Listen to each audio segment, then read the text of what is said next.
Some people smile the most when they are breaking, not because they are happy, because they have learned to protect everyone else.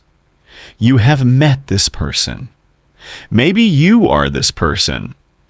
And something about that thought feels very familiar. There is a version of pain no one talks about. It does not cry in public. It does not ask for help. It laughs a little too loud at dinner. It says, "I'm fine," before you even ask. And it means it. Or at least, it has practiced meaning it. This person does not look broken. That is the whole point. They show up, they smile, they ask how you are, they listen to your problems with full attention, and later, alone, they sit with their own. No one notices. Because they were never meant to. Think about the friend who is always strong, the one everyone leans on, the one who never seems to fall apart. Watch them carefully. Behind that calm, something old lives. Something they decided long ago to carry alone. Think about the person who always makes jokes, even when something hurts, especially when something hurts. Humor is not always happiness. Sometimes it is armor, light armor, worn every single day.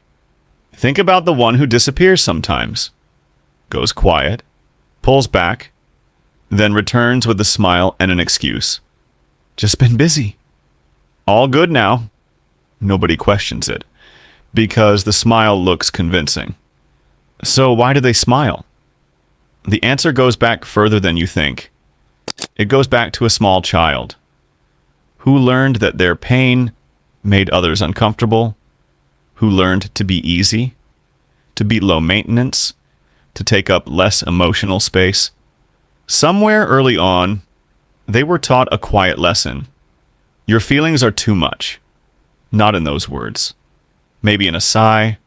Maybe in someone walking away. Maybe in being told to be strong. Children learn fast, and they never forget.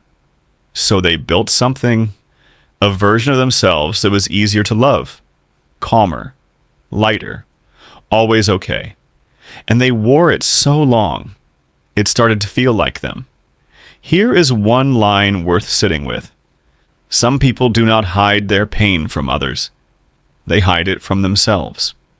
Now, there are quiet signs. Signs you might recognize. Signs that whisper without speaking. The first one is this. They apologize for having feelings. If they ever slip and seem sad, they quickly say sorry. Sorry, I don't know why I said that. Ignore me, I'm just tired. The feeling disappears before it is acknowledged, like it was never allowed to exist. Another sign is how they help. They're always there for everyone else. Fast, reliable, present. But ask them how they really are. Watch how fast they change the subject. Helping others feels safe. Being helped feels dangerous. There is also the smile that does not reach the eyes. You have seen it. Something moves across the face, but the eyes stay still. A little tired, a little far away, present and absent at the same time. Watch how they react to silence. They fill it, quickly, nervously. Silence feels like a space where truth can fall out. So they talk, they laugh, they distract, they keep everything moving, because stillness is where pain waits. One more sign. They are deeply relieved when no one asks. When someone says, "You seem fine," they feel safe. Not seen. Safe. There is a difference. And they know it better than anyone. Now look at their social media. The happiest posts often come from the saddest nights. A smiling photo at a party, posted at midnight, alone in the car before going inside. They perform online what they perform in person. Happiness as a signal. See, I am okay. Not for others. For themselves. Evidence that they are living correctly. The comments say, "You're always glowing." They read it. They need it. not out of vanity, out of survival. Validation becomes proof that the mask is working, that no one can see underneath. But there is something heavier here. Every happy post is also a wall, built beautifully, so no one thinks to climb it, so no one asks what is behind it. And here is the strange truth about these people. They are often the most emotionally intelligent in the room. They feel everything, every tension, every shift, every unspoken thing. They read people the way others read words. And that awareness has a cost. When you feel deeply, you also hurt deeply. When you understand pain in others, you understand your own pain too well, too clearly.